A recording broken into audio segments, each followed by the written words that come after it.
Hello, everybody. Thank you for coming. We are quite a good number of attendees today. So my name is Magali Quentel-Reme. I am the CEO and the co-founder of Interstitial. I am going to go over the different A/B tests that we wanted to share with you today. And I'm not going to look at the chat for the 21st minutes. But please, if you have any questions, feel free to drop them in the chat, and we are going to keep 10 minutes at the end to answer them. All right, so I'm going to minimize this. There we go. So Interstitial in one slide. On the left side, we are developing ad tech for publishers only. Out of our offices in France and Spain. We have developed 3 technologies until now. One, which is Opti all-in-one, which is currently used by about 230 media. That's the figure that you see on the right, which is an all-integrated one-stop solution for publishers, integrating many features. Opti Yield, which is a dynamic flooring technology, and Opti Engage, which is an engaging ad format that is available as a pre-bid adapter. So today we are going to talk about A/B testing applied for advertising. Usually we talk about A/B testing more for, let's say, retailers to improve the funnel until the conversion. Well, here we are going to talk about A/B testing for publishers in order to maximize the revenue from the advertising. So one thing which is very important before talking about any A/B tests, it's very important to make sure that you can measure everything. And if you can't measure it, you can't improve it. So one of the first features that we developed for our clients was a dashboard that enables to go very in-depth and analyze every KPI, which is important to improve the profitability. And within this dashboard, we have the A/B test results. And we always have this dimension, control and test, to analyze the results. One thing which is important to say, when we talk about A/B testing, we don't talk about the simple test before, after, because that would necessarily bring biased results. So we always think about an A/B test as a test where we have 2 different configurations running in parallel at the same time, which avoids any seasonality change, any time when we have a specific advertising campaign or not, or anything that would make our analysis wrong. We have some tutorials about our analytical platform, which are available on YouTube. So feel free to check them out. First thing, I'm going to ask you if you are running A/B tests on your media. So I'm running a poll now. And feel free to answer. I mean, there is no good or bad answer. Of course, it's better if you do some A/B tests the way I just described. All right. Thank you, guys. Just sharing the results. So most of you are doing A/B tests, and that's great. So let's go further. We are going to analyze 5 tests more in details, and then I'm going to give you some ideas for additional tests that we've done. So let's start with bidder connection. As you may know, if you're using pre-bid client side, we cannot plug as many demand partners as we would like. So we run an A/B test for tech media, which is concerned about the web performance. And at the time of this test, we have about 12 bidders connected via Prebid.js. Of course, this is not an issue if you are doing server-side auctions. You may actually plug as many SSP as you would like, okay? But because we are client-side, it may affect the web performance, the page speed, the viewability of the ads, and necessarily the revenue. So the revenue that we had at this time was 256 CPM with 12 bidders connected. And then we decided to run a test on 25% of the traffic. And we actually disconnected a lot of bidders, and we just kept 4 of them client side. And it's interesting to notice that it had almost no impact in the revenue. So you would say, well, that's useless. No, it is not, because in the end, you may have improved your web performance. It is much better for SEO, so you may increase your audience. And it also has an impact on your carbon footprint, because if you are running many auctions, sending a lot of requests to many SSPs, in the end, this is also very carbon heavy, right? So we must make sure that the way we call our SSPs is, how would you say this, is honest and as minimum as possible. So now another test. We ran a test on a travel website. So this publisher has about 30 travel websites, and basically they were a bit wondering whether or not to accept an interstitial format. So just as a reminder, an interstitial is triggered by a click. In this case, on these websites, we have a navigation, right? Many page views per visit. So when the user clicks, we may display an interstitial. We did that test only on their mobile ad inventory. And you may see the results here between control group and tests. On the control group, you may see that the eCPM is lower, 134 instead of 159. It makes sense because the interstitial ad usually have a very high CTR and a very high eCPM. So it's bringing up the average eCPM. And what we call here inventaire eCPM in French is actually an ad request eCPM, and it's also higher, right? So it's interesting to notice that it generated plus 14% revenue lift on mobile. And that was significant enough for this publisher to decide to deploy this across 100% of their traffic. In this case, it's an interstitial which is completely managed by Google Ad Manager. So all the frequency capping is managed from there. You don't have to do it by yourself. So now let's talk about another topic. How do you set price floors today? I'm releasing a poll now. There we go. So please let me know, how do you set price floors today? Either manually, automatically, both, or maybe you don't set any floor.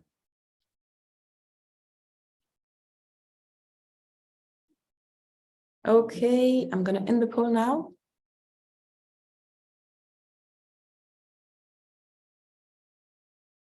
Okay, I still received some answers, so okay, I stop it now. I'm sharing the results with you. So, I mean, I expected those results. Basically, most of you guys are still managing their price floors manually. It's still the case. However, about 30% of you are doing it automatically.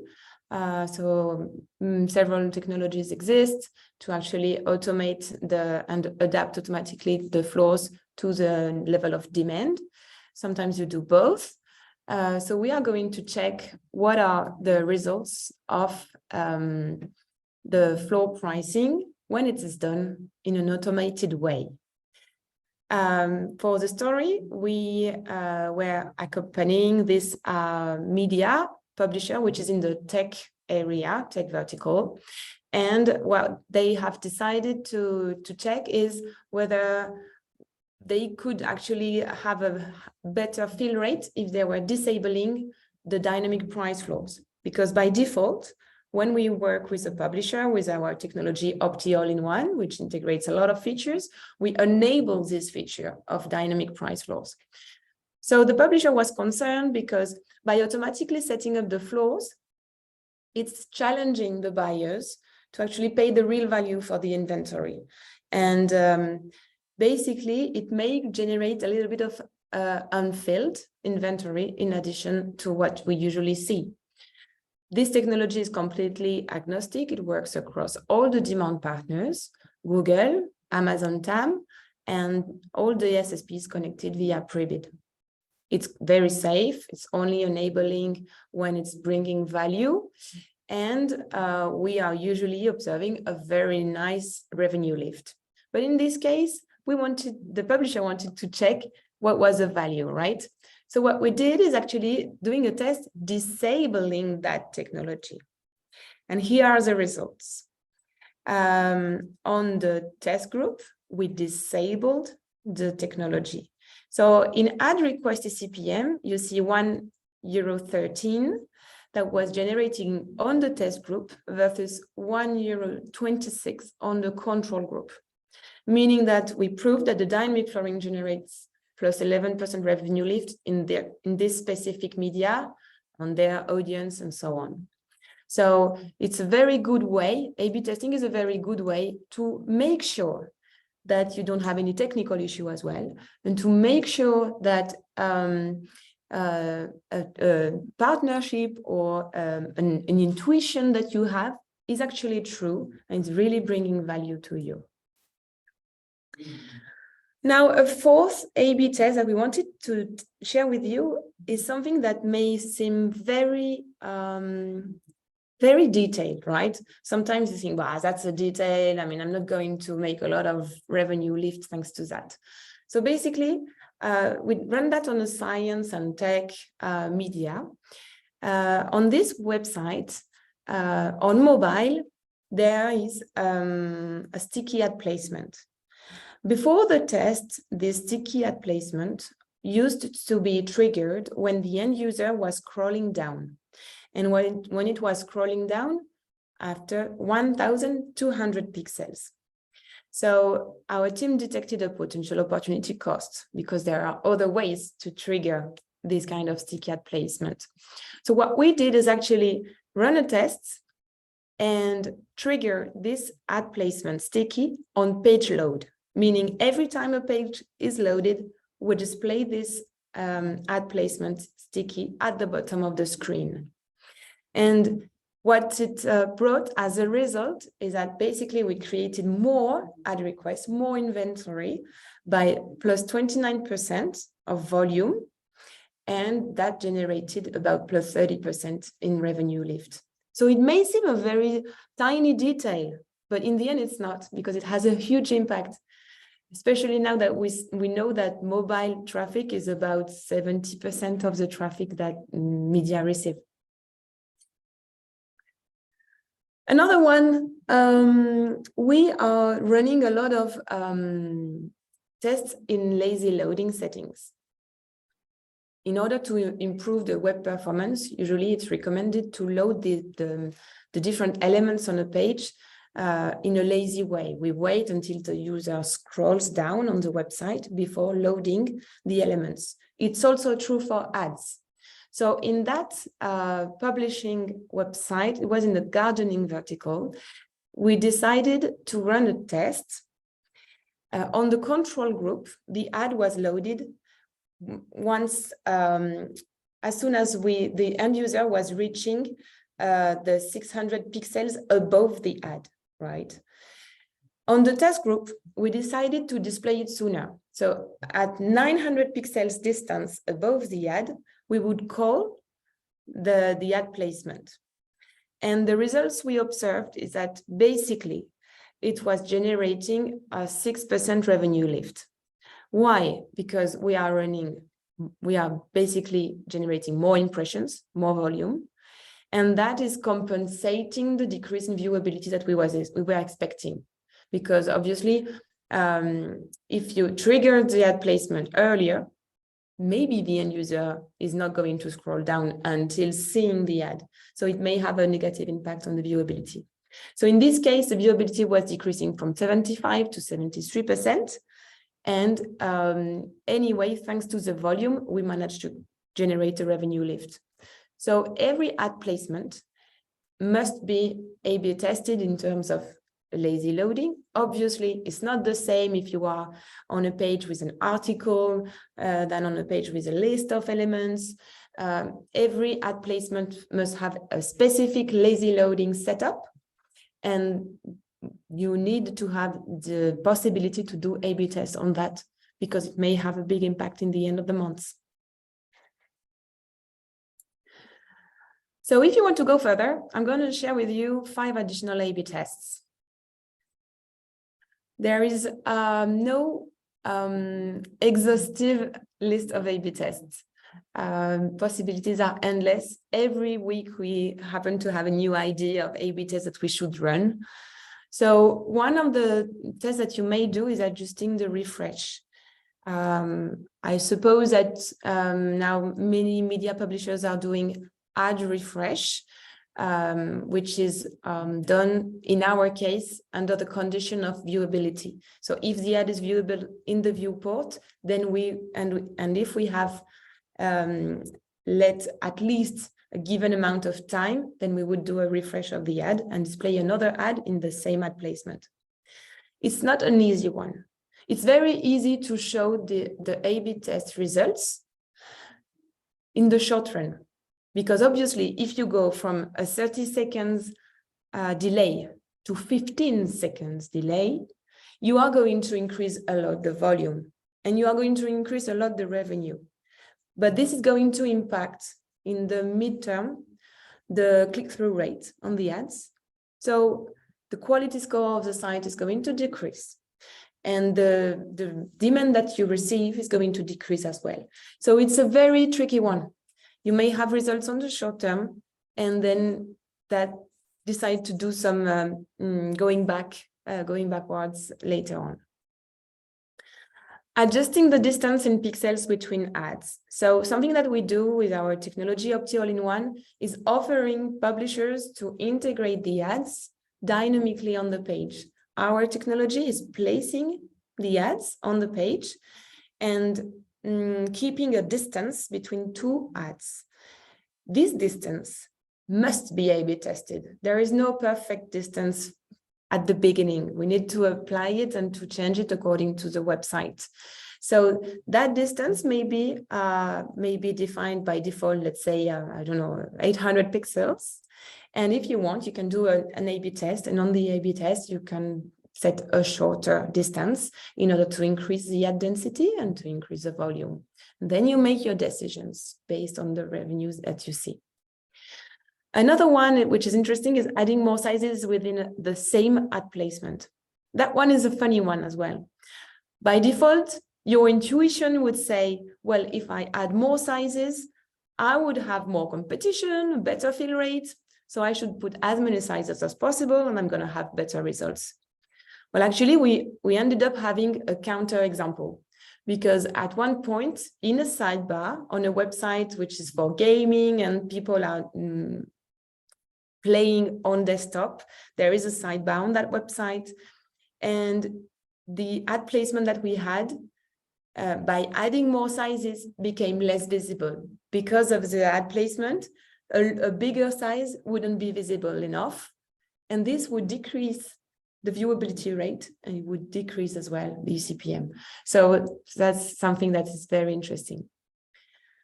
You may also test different native styles. That's something that is available in Google Ad Manager by experiments, but you may also do it by yourself in order to check what is the impact really of having a basic native style and having one which is adapted to your colors and maybe adapted to several sections of your website. Another one is enabling a second auction or not. So for instance, you may decide to, for improving the fill rate, to run a second auction in order to maximize your revenue for your real estate. So in this case, you may see what is the impact with and without this second auction. I'm sure you have other ideas. So if you want to share some A/B tests that you've run, please share them with us. We are very happy to know them. So I'm about to finish. What would you like to do after this webinar? So I'm going to release the last poll.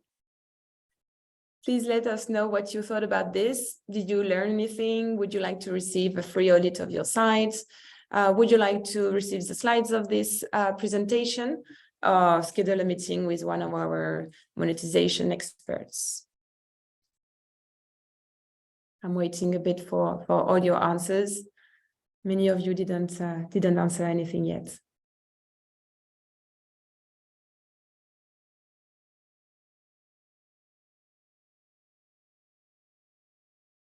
All right. Well, I'm going to end that. Thank you so much for your answers. So now let's go to the question and answers. I'm going to close this.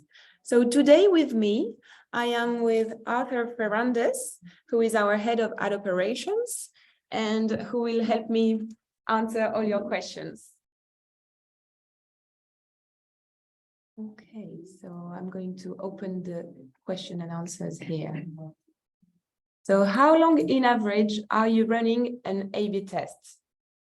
So on most cases, we run A/B tests around 1 week to 2 weeks tops.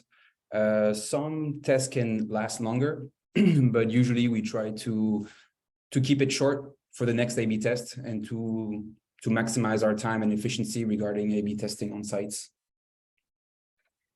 Thanks. How do you minimize the risk for each A/B test?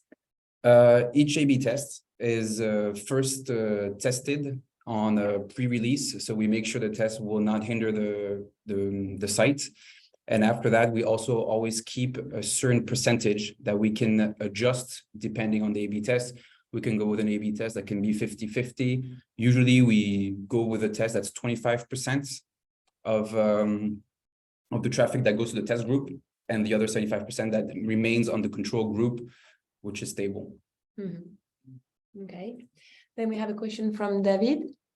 How do you set up A/B testing? Do you duplicate each placement on the page, like top banner version control and top banner version test?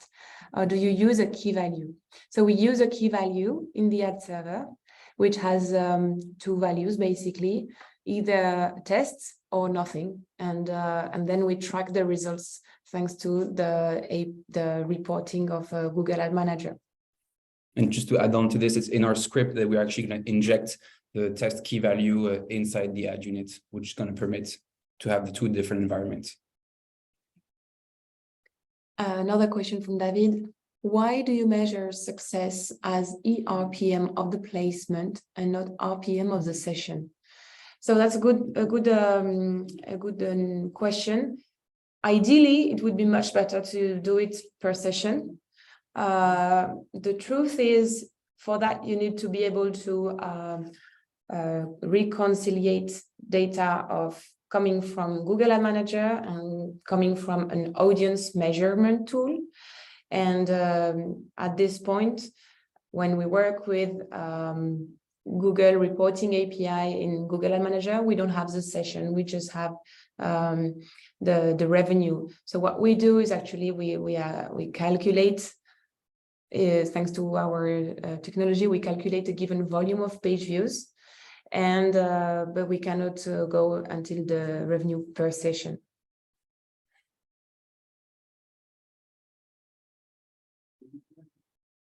Okay. Do we have other questions?